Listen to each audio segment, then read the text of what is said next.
जरा सोचो, तुम एक प्लेन में बैठो लेकिन वहां सारे पैसेंजर्स खूनी निकले जो तुम्हारी जान के पीछे पड़ जाएं। कुछ ऐसा ही होता है हमारी आज की कहानी में।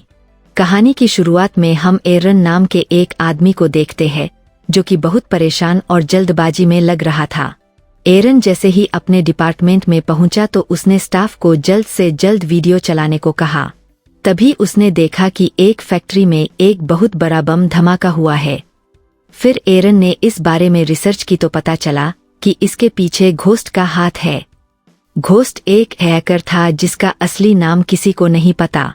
जब एरन और उसके साथियों ने सीसीटीवी फुटेज को चेक किया तो उन्हें समझ आया कि घोस्ट बहुत ही ज्यादा शातिर और मास्टरमाइंड है, क्योंकि किसी भी वीडियो में उसकी शक्ल साफ नहीं थी। अब हालात बहुत बदतर हो चुके थे। एरन गुस्से में कहने लगा कि यह सब कैथरीन के यहाँ पहुँचने से पहले खत्म हो जाना चाहिए। उसे इस बारे में भनक भी नहीं लगनी चाहिए। कैथरीन ने ऑफिस पहुंचते ही सबसे पहले एरन से इस केस की अपडेट मांगी और कैथरीन को पता लग गया कि घोस्ट बैंकॉक में है। फैक्ट्री में हुए बम ब्लास्ट में कैथरीन की टीम के कई लोग मरे थे। वो इस बात से बहुत गुस्से में थी। उसने पूछा कि हमारी कौन सी टीम बैंकॉक के सबसे नजदीक है। एरन ने उसे बताया कि सिंगापुर में एक टीम है, मगर उन्हें बैंकॉक पहुंचने में शायद टाइम लग जाए। कैथरीन के दिमाग में आया कि घोस्ट भी जाता तो इधर उधर फ्लाइट से ही होगा और अब वो उसे किसी भी हाल में पकड़ना चाहती थी। उसके पास सिर्फ 1 घंटा था। सब लोग अपना दिमाग लगाने लगे। तभी कैथरीन ने कहा कि हमारे पास कोई ऑप्शन नहीं है। अब इस काम को एक ही इंसान कर सकता है और किस्मत से वह अभी बैंकॉक में ही है। फिर कहानी सीधा बैंकॉक में चली गई, जहां एक बच्चा धीरे धीरे ऑटो रिक्शा की तरफ बढ़ रहा था जिसमें एक आदमी लेटा हुआ अपनी नींद पूरी कर रहा है। बच्चे ने चुपके से उसका सामान चुराने की कोशिश की, लेकिन तभी वह आदमी उठ गया। उस आदमी का नाम है लकस। लकस ने उस बच्चे को भगा दिया और खुद सिगरेट पीता हुआ एक बार में चला गया। बारेंडर ने उससे पूछा कि क्या आप कॉफी पिएंगे? मैं भी लाती हूँ। मगर लूकस सिर्फ शराब पीता था, वह भी मुफ्त की। लकस ने उस औरत से कहा कि मेरे शरीर के सारे अंग बिल्कुल सही है। जब मैं मर जाऊं तो बेचकर सारे पैसे वसूल लेना। बातचीत के दौरान लकस का फोन बजा और वह ऐसे डर गया मानो किसी भूत को देख लिया हो।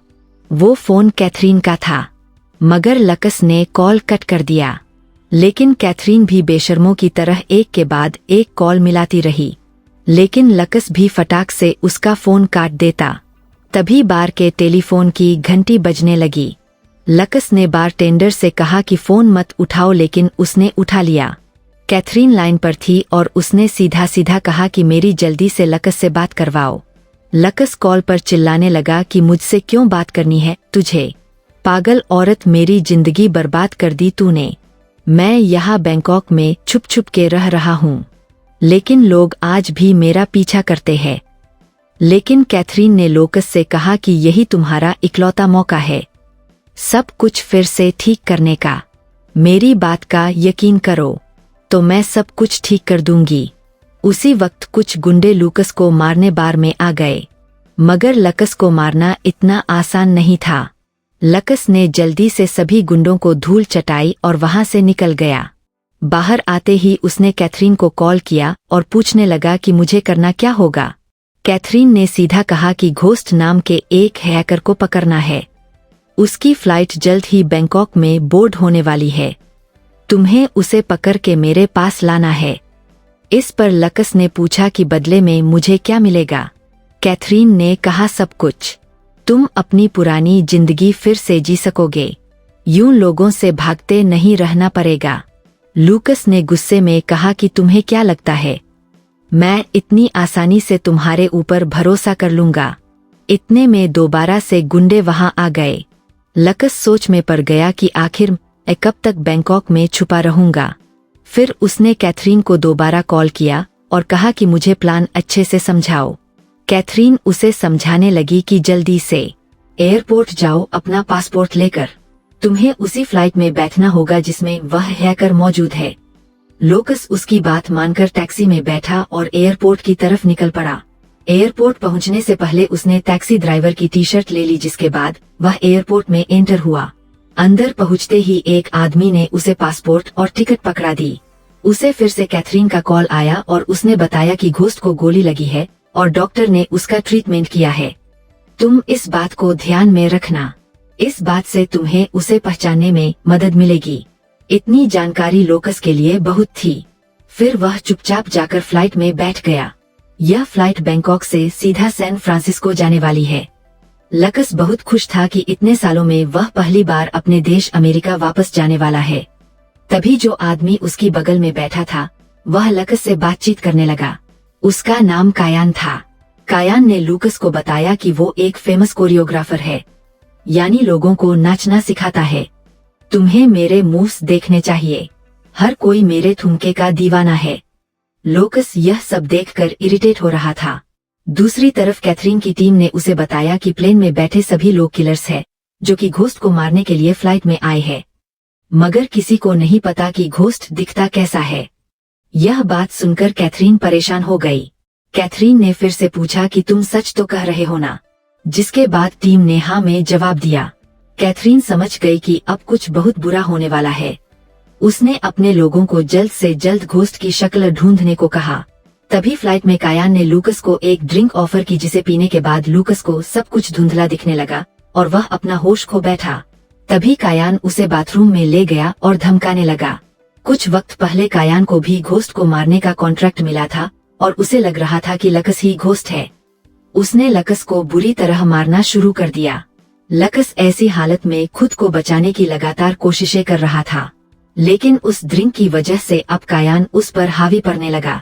आखिर में कायान ने लूकस का गला दबाकर उसे जान से मारने की कोशिश की।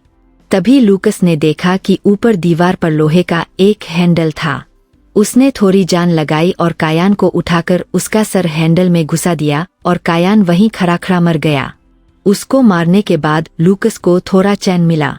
लूकस जानता था कि उस ड्रिंक की वजह से वह बेहोश होने वाला है, इसीलिए वह रेंगता हुआ दरवाजे के पास गया और वहां रखे शैम्पू को पीने लगा ताकि उसे जल्दी से उल्टी हो जाए। उल्टी करके लकस को काफी राहत मिली। तभी वॉशरूम के दरवाजे के पास 2 फ्लाइट अटेंडेंट आ गए। लड़की का नाम ईशा और लड़के का नाम रॉयस था। वह दोनों देखने आए थे कि सब ठीक तो है, क्योंकि वॉशरूम का दरवाजा काफी देर से बंद था। वो दोनों बार बार दरवाजा नॉक कर रहे थे, पर लकस ने दरवाजा नहीं खोला। तभी वहां स्काई मार्शल आ गया और वह भी दरवाजे को पीटने लगा। आखिरकार लकस ने दरवाजा खोल दिया और वह लोग पूछने लगे कि इतनी देर से तुम अंदर क्या कर रहे हो। लूकस कहने लगा कि मेरी तबीयत अचानक खराब हो गई, इसीलिए इतना टाइम लगा। मगर स्काई मार्शल को उसकी बात पर यकीन नहीं हुआ। उसने सोचा कि लकस कुछ तो गड़बड़ कर रहा है, तो उसने अपनी बंदूक निकाली और लकस पर तान दी। लेकिन लूकस ने पलक झपकते ही बंदूक छीन ली। यह देखकर अटेंडेंट का मुंह खुला का खुला रह गया। उन लोगों को कायान की बॉडी नहीं मिली क्योंकि लकस ने उसे वॉशरूम में छुपा दिया था। दोनों अटेंडेंट बहुत डरे हुए थे। तब लकस ने उन्हें बताया कि एक FBI एजेंट हूँ। मैं यहाँ एक क्रिमिनल को पकड़ने आया हूँ जो इस वक्त इस फ्लाइट में मौजूद है। तुम लोगों को मेरी मदद करनी चाहिए। ईशा ने पूछा कि यह आदमी कौन है, वो दिखता कैसा है, हमें बताओ, हम तुम्हारी मदद जरूर करेंगे। इस पर लूकस ने कहा कि यह तो मुझे भी नहीं पता, मैं सिर्फ इतना जानता हूँ कि उसका नाम घोस्ट है। आज तक किसी ने उसका चेहरा नहीं देखा और उसका असली नाम भी कोई नहीं जानता, मगर इतनी जानकारी है कि उसे हाल ही में गोली लगी है और हमें फ्लाइट लैंड होने से पहले उसे ढूंढना होगा। जिस आदमी को मैंने अभी मारा वह भी घोस्ट को मारने आया था और उसे लगा कि मैं घोस्ट हूँ। इसका मतलब है कि फ्लाइट में और भी लोग हो सकते हैं जो घोस्ट को मारने आए हो, लेकिन मुझे घोस्ट को जिंदा पकड़ना है। तो इससे पहले कि लोग उसे मार दें, हमें उसे पहचानना होगा। लूकस ईशा से कहता है कि मुझे कुछ कपड़े चाहिए। मेरे पास कपड़े नहीं है। कार्गो एरिया में एक और हिटमैन छुपा हुआ था जो अपने हथियार को तैयार कर रहा था। इतने में लूकस भी रेडी हो गया। उसने अंदर जाकर नजर मारी और फिर बाहर आकर पैसेंजर्स की लिस्ट को चेक किया। फिर ईशा उसे कार्गो एरिया में ले गई और सब वहां बैठ गए। जैसे ही उन्होंने कंपार्टमेंट खोला तो एक डेड बॉडी नीचे गिर गई। यह बॉडी किसी और की नहीं, असली स्काई मार्शल की थी। इसका मतलब था कि जिसे लूकस ने मारा वो नकली पुलिस वाला बनकर वहां आया था। लूकस कुछ सोचते हुए नीचे बैठ गया। तभी उसने देखा कि ईशा को डर के मारे पसीना आने लगा है। लूकस बहुत समय से इस बिजनेस में था। उसे पता था कि यह पसीना अलग है। ऐसा पसीना तभी आता है जब आप घायल हो। लूकस ने कहा कि मुझ पर बहुत बार लोगों ने हमला किया है, यहाँ तक कि गोलियां और चाकू भी मारे हैं। इसका मतलब तुम भी घायल हो, तुम्हें गोली मारी गई है ना? लूकस समझ गया कि ईशा ही घोस्ट है। सबको लग रहा था कि इतना बड़ा हैकर एक लौंडा ही होगा, लेकिन वो तो लड़की निकली। ईशा ने इस बात को मानने से इनकार कर दिया। ईशा ने कहा कि नहीं नहीं, मुझे कोई गोली नहीं लगी। पागल हो क्या आप? कार्गो डिपार्टमेंट में छुपा हुआ हिटमैन उनकी सारी बातें सुन रहा था। उसने अचानक से ईशा पर हमला करना चाहा, मगर ईशा ने एक ही झटके में उसे मौत के घाट उतार दिया। इस बात से तो क्लियर ही हो गया कि ईशा ही घोस्ट है। ईशा को लूकस पर भरोसा नहीं था कि वह सिर्फ उसे पकड़ना चाहता है, मारना नहीं। लेकिन लूकस ने कहा कि मुझ पर भरोसा नहीं करोगी तो करोगी क्या? इस प्लेन में मौजूद हर एक इंसान मुझे लगता है तुम्हें मारने ही आया है, और सिर्फ मैं हूँ जो तुम्हें बचाना चाहता हूँ। ईशा के पास कोई चारा था नहीं, तो वह मान गई और कहा कि आगे का प्लान क्या है? लूकस ने कहा कि तुम एयर होस्टेस होने की एक्टिंग करती रहो, पर जब भी तुम्हें किसी पर डाउट हो तो सीधा आकर मुझे बताना। फिर वह पायलट से मिले और उसे बताया कि कुछ बहुत बुरा होने वाला है, तो चाहे कुछ भी हो जाए लेकिन कॉकपिट का दरवाजा मत खोलना। एक पैसेंजर ने ईशा से कॉफी मांगी। ईशा ने कॉफी दे दी और फिर वापस अपनी जगह पर आ गई। उधर लूकस फर्स्ट क्लास में घुस गया यह देखने के लिए कि किस किस टाइप के किलर वहां आए हैं। उसी वक्त एक लड़की ने लूकस पर अचानक से हमला कर दिया और उन दोनों में फाइट शुरू हो गई। वो लड़की बहुत बेहतरीन फाइटर थी। लूकस जीतने की पूरी कोशिश कर रहा था, मगर लड़की को हराना नामुमकिन सा लग रहा था। जब लड़की ने मास्क हटाया तो लूकस समझ गया कि यह ट्रेर गैंग की मेंबर है, जो कि एशिया का सबसे बड़ा गैंगस्टर ग्रुप था। तभी लूकस की नज़र कांच के टूटे हुए ग्लास पर पड़ी। उसने ग्लास उठाया और लड़की की आंख में घुसा दिया, जिससे लड़की को कुछ भी दिखना बंद हो गया। लेकिन वो किलर फिर भी हार नहीं मान रही थी, जिसके बाद लूकस ने वह ग्लास उसके सर में घुसाकर लड़की को मार डाला। मगर बात यहाँ खत्म नहीं हुई। प्लेन ट्रेर गैंग के मेंबर्स से भरा हुआ था और सब ने अब लूकस पर हमला बोल दिया। वहीं दूसरी तरफ जिसे ईशा ने कॉफी दी वह इंसान जानता था कि ईशा ही घोस्ट है। इससे पहले कि वह ईशा पर हमला करता उसका गला बेहद दर्द करने लगा, क्योंकि ईशा ने उसकी कॉफी में जहर मिला दिया था और वह हिटमैन ईशा को मारने से पहले ही मर गया। उधर लूकस सबसे फाइट कर रहा था और उसने सबको एक एक करके चित कर दिया। तभी ईशा वहां रॉयस के साथ आई और वह इतने सारे लोगों को ढेर देखकर दंग रह गई। लूकस की हालत बहुत खराब थी। उसके हाथ एक फोन लगा जिसमें लूकस की फोटो थी। उसने ईशा को पकड़ा और पूछा कि इन लोगों के पास मेरी फोटो कहाँ से आई। तभी रॉयस ने कहा कि यह पिक्चर सभी पैसेंजर्स के फोन में है। यह सुनकर तो लूकस हैरान रह गया। उसे कुछ भी समझ नहीं आ रहा था। फिर उसने ईशा से कहा कि मुझे पूरा सच बताओ, इतने सारे लोग तुम्हारे पीछे क्यों पड़े हैं? और अब तो यह मेरे भी पीछे पड़ चुके हैं। ईशा ने बताया कि मैंने कुछ दिन पहले एक फैक्ट्री को बम से उड़ा दिया था, क्योंकि वहां बच्चों से काम करवाए जाते थे। मुझे यह सब पसंद नहीं है, तो मैंने उड़ा दी और मुझे नहीं पता यह लोग तुम्हें क्यों मारना चाहते हैं। यह सुनकर लूकस कंफ्यूज हो गया। उधर एरन कैथरीन से कहता है कि मुझे लूकस पर थोड़ा भी विश्वास नहीं है। कौन है यह आदमी? इतना यकीन कैसे है तुम्हें इसके ऊपर कि यह घोस्ट को ले आएगा सही सलामत? फिर कैथरीन ने उसे पूरी कहानी बताई। लूकस एक एजेंसी के लिए काम करता था। वह पूरी एजेंसी का सबसे खतरनाक मेंबर था। फिर एक दिन उसे एक बहुत इम्पोर्टेंट आदमी की सिक्योरिटी के लिए भेजा गया। लूकस उस आदमी के कमरे के बाहर पहरेदारी कर रहा था। तभी उसे एक लड़की के चीखने की आवाज आई। जब उसने अंदर जाकर देखा तो पाया कि वह अमीर आदमी किसी शैतान से कम नहीं था। वह अमीर आदमी प्रोस्टिट्यूट्स को बुलाकर उन्हें बेरहमी से मारता था। लकस से यह देखा नहीं गया और उसने उस आदमी को तब तक मारा जब तक वह मर नहीं गया। और असली कहानी तो यहाँ से शुरू हुई। जिस आदमी को लूकस ने मारा उसका बड़ा भाई CIA का हेड था। उस आदमी ने पूरी CIA को लूकस के पीछे लगा दिया। एरन ने पूछा कि आपको कैसे पता यह सब? कैथरीन ने बताया कि मैं उसकी गर्लफ्रेंड थी और मैंने ही CIA को बताया था कि वह कहाँ है। उसके बाद वह बैंकॉक चला गया और कभी मेरे पास वापस नहीं आया। CIA ने बहुत बार लकस को मारने के लिए लोग भेजे लेकिन जो उसके पीछे गया गायब हो गया, वापस नहीं आया कभी। लकस पहले भी खतरनाक था मगर पिछले कुछ सालों में इतने लोगों ने उसके ऊपर हमला किया है कि अब वह बहुत ज्यादा खतरनाक बन चुका है। फ्लाइट में ईशा लूकस के पास गई और उसे वो दवाइयाँ दिखाने लगी जो डॉक्टर ने उसे ट्रीटमेंट के बाद दी थी। ईशा ने कहा कि तुम इन्हें खा लो, तुम्हें काफी चोटें लगी है। पर तभी लूकस ने देखा कि उसे काफी सारे हिटमैन ढूंढ रहे हैं। लूकस सीधे तौर पर उनसे भिड़ गया और एक एक करके सबको मारने लगा। पर तभी ईशा ने देखा कि लकस धीरे धीरे कमजोर पड़ रहा है तो वह उसकी जान बचाने आ गई। मगर लूकस गुस्से में कहने लगा कि तुम क्या कर रही हो? मेरी मुसीबत और बढ़ जाएगी अगर उन लोगों को पता चला कि मैं तुम्हारे साथ हूँ। तभी एक आदमी उनकी बात सुन लेता है और एक दूसरे आदमी ने लूकस पर हमला बोल दिया। लूकस उससे लड़ रहा था और वहीं ईशा दूसरे गुंडे से अपनी जान बचा रही थी।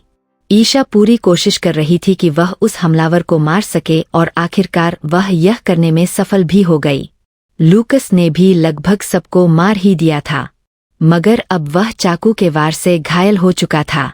तभी 3 औरतों ने आकर लूकस पर हमला बोल दिया लेकिन ईशा ने उसे बचाने के लिए चिल्लाते हुए कहा कि यह मेरे साथ है। यह औरतें ईशा की दोस्त थी जो उसे बचाने के लिए इस फ्लाइट पर मौजूद थी। लूकस को बहुत चोटें लग चुकी थी। वो उसका इलाज करने के लिए उसे नीचे की तरफ ले गए और इधर कैथरीन को ईशा की शक्ल पता लग गई। वह समझ गई कि यही लड़की घोस्ट है। तभी आयरन के पास आई और कहा कि तुम मुझसे क्या छुपा रहे हो, मुझे अभी सब कुछ बताओ। फिर एरन उसे सब कुछ सच बताने लगा कि मेरे लोग भी घोस्ट के पीछे पड़े हैं। उसके पास एक बहुत स्पेशल डिवाइस है जिसके लिए लोग मुंह मांगी कीमत देने को तैयार है। जैसे ही मुझे पता चला कि घोस्ट उस प्लेन में है तो मैंने उसके ऊपर इनाम रख दिया और सभी किलर्स को प्लेन में पहुंचा दिया। मुझे तो बाद में पता चला कि आपने भी अपने एजेंट को प्लेन में भेजा है, तो मैंने सबसे पहले लूकस की फोटो सभी किलर्स को भेज दी ताकि वह पहले लूकस को मार दे और फिर घोस्ट को। मुझे यकीन है कि अब तक वो लूकस को मार चुके होंगे और जल्द ही घोस्ट को भी मार देंगे। आखिर में वह सभी किलर्स पैसों के लिए आपस में लड़ेंगे और जब तक प्लेन लैंड होगा कोई नहीं बचेगा, सब लोग मर जाएंगे। वो डिवाइस मेरा, मैं आपको उसमें से एक छोटा सा शेयर दे सकता हूँ। जिसके लिए कैथरीन मान गई। प्लेन में ईशा को पता चला कि उसकी फोटो ऊपर बैठे सभी किलर्स तक पहुंच गई है। इसका मतलब लड़ाई अब और भी खतरनाक होने वाली है। लकस ने कहा कि मुझे वह दवाई दो और दवाई पीते ही उसके शरीर में बदलाव आने शुरू हो गए। वो ऐसा बिहेव करने लगा मानो नशे में धुत हो। जब उसने बोतल का लेबल हटाया तो पता चला कि यह एड्रेनलिन नहीं बल्कि टॉरवेनम है, जिस वजह से उसका दिमाग बहुत ज्यादा हाइपर हो गया था। उसे बहुत ज्यादा एनर्जी महसूस हो रही थी। वो नशे में ही सबके साथ ऊपर चला गया। अब तीनों लड़कियों ने किलर्स पर हमला कर दिया और एक एक करके सबको मारना शुरू कर दिया। जब भी लूकस किसी पर हमला करने जाता तो उसे अजीब अजीब चीजें महसूस होने लगती। उसका दिमाग उसे अजीबोगरीब चीजें दिखाने लगता। वो इसी हालत में लोगों को इस दुनिया से मुक्ति दे रहा था। फिर 3 लड़कियों में से एक लड़की गोली लगने की वजह से मारी गई और एक गोली प्लेन की दीवार को चीरते हुए चली गई, जिससे प्लेन में एक बड़ा छेद हो गया। सभी पैसेंजर्स एक एक करके नीचे गिरने लगे। इसी दौरान 2 किलर्स कॉकपिट में पहुंच गए और उन्होंने दोनों पायलट्स को जान से मार दिया। अब हालात बहुत ज्यादा खराब हो चुके थे। तभी ईशा की नजर चेन सॉ पर पड़ी और उसने एक चेन सॉ लकस को दे दिया। अब लकस ने लोगों को गाजर मूली की तरह काटना शुरू कर दिया। तभी एक आदमी ने ईशा पर गोली चला दी। लेकिन एक लड़की ने सामने से आकर ईशा की जान बचाई। लकस अब रुकने वाला नहीं था। उसने सबको मार दिया और कॉकपिट में गया। नीचे जमीन पर कैथरीन और एरन प्लेन का वेट कर रहे थे, लेकिन वह हवाई जहाज लैंड हुआ ही नहीं क्योंकि वह जहाज पूरी तरह बर्बाद हो चुका था। दोनों पायलट मर चुके थे। यह जानकर कैथरीन गुस्से से पागल हो गई और उसने आयरन को गोली मार दी। दूसरी ओर ईशा और लकस कॉकपिट में थे। ईशा प्लेन को लैंड करने की कोशिश कर रही थी और आखिरकार प्लेन धीरे धीरे लैंड होने लगा। तभी कैथरीन ने लूकस को फोन करके पूछा कि ईशा और उस डिवाइस का क्या हुआ, मगर लकस ने कहा कि मैं तुम्हारी एक भी बात नहीं सुनूंगा और न ही कोई मदद करने वाला हूँ। मैंने आज तक तुझसे घटिया औरत नहीं देखी जो सिर्फ अपना फायदा देखती है। ईशा ने लूकस का अपनी जान बचाने के लिए शुक्रिया अदा किया। लूकस ने कहा कि तुमने भी मेरी जान तो बचाई ही है, साथ ही मुझे जीने का एक मकसद भी दिया है। अब तक मैं बेसिर पैर की जिंदगी जी रहा था। जल्द ही ईशा ने जहाज को मोड़ दिया और देखा कि लूकस बेहोश हो चुका है। जब लकस की आंखें खुली तो वह हॉस्पिटल में था जहां उसका इलाज चल रहा था, लेकिन तभी वहां अचानक हमला हो गया। हर तरफ से गोलियों की बरसात होने लगी और पूरा हॉस्पिटल गोलियों से छल्ली हो गया। लूकस बाहर आया तो ईशा उसकी तरफ भागते हुए आई और कहा कि लड़ाई अभी खत्म नहीं हुई है। यह लोग अभी भी हमें ढूंढ रहे हैं। हमें इस लड़ाई को जारी रखना होगा।